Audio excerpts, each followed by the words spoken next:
కాకలి ఐలమ్మ వర్ధంతి సందర్భంగా పరిగిలో చిత్రపటానికి నివాళులు అర్పిస్తూ తెలంగాణ ప్రజలకు ఒక ముఖ్య సమాచారం. ఆనాటి పోరాటానికి ఎర్రజెండా అవసరమైంది. నేటి ప్రజాస్వామ్య హక్కులకు నీలి జెండా ప్రజలకు అండ అయ్యింది అని తెలంగాణ ఉద్యమ వేదిక రాష్ట్ర వర్కింగ్ ప్రెసిడెంట్ రామన్న మాదిగ అన్నారు. నేటి ప్రభుత్వ భూములు కులం ఏదైనా సరే నిరుపేద ప్రతి కుటుంబానికి అందే విధంగా హైడ్రా పనిచేయాలి. ప్రభుత్వాన్ని విజ్ఞప్తి చేశారు. ప్రభుత్వ భూమిని కాపాడే బాధ్యత ప్రతి ఎంఆర్ఓకు ఉంటుంది. గతంలో వీఆర్ఓలు లంచాలకు బానిసలై దోపిడీదారులకు ప్రభుత్వ భూములను కట్టబెట్టినారు. నేటి ప్రభుత్వం తలపెట్టిన హైడ్రా మంచి పనులు చేస్తూ దాని ప్రభుత్వాన్ని కొనియాడారు. ఈ కార్యక్రమంలో ప్రజా సంఘాలు, నాయకులు తదితరులు పాల్గొన్నారు. ఈరోజు పరిగిలో కాకలి ఐలమ్మ విగ్రహ స్థాపన కమిటీ మా యొక్క కమిటీ నాయకులు నిర్వహించినటువంటి కార్యక్రమానికి నేను విజ్ఞప్తి చేస్తా ఉన్నాను.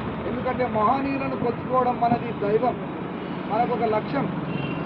తప్పకుండా ఇలాంటి మహనీయులను కొలుచుకోవాల్సిన అవసరం ఉన్నది. రానున్న రోజుల్లో యువత తప్పుదోవలకు వెళ్ళిపోతూ ఉన్నది. కాబట్టి మహనీయుల చరిత్ర అనేది మనం తెలంగాణ ఉద్యమ వేదిక ఆధ్వర్యంలో మనం మహనీయుల చరిత్రను మరి చాకలి ఐలమ్మ, కొమరం భీం, దొడ్డి కొమరయ్య, మరి పులుగల సాయన్న, చాలామంది ఉద్యమకారుల యొక్క చరిత్రను రేపు నేను దొడ్డి కొమరయ్య సినిమాలో దాన్ని తీయబోతూ ఉన్నాను. ఎందుకంటే వీళ్ళు చేసిన పోరాటం రేపటి చరిత్రలో ఉండాలని చెప్పి నేను ఆలోచిస్తాను. ఈరోజు తెలంగాణ రాష్ట్ర ప్రభుత్వం ఒక పట్టిస్థాపితమైనటువంటి నిర్ణయం తీసుకున్నది హైడ్రా. ఆ హైడ్రా మీద నేను ఒక విజ్ఞప్తి చేస్తూ ఉన్నాను.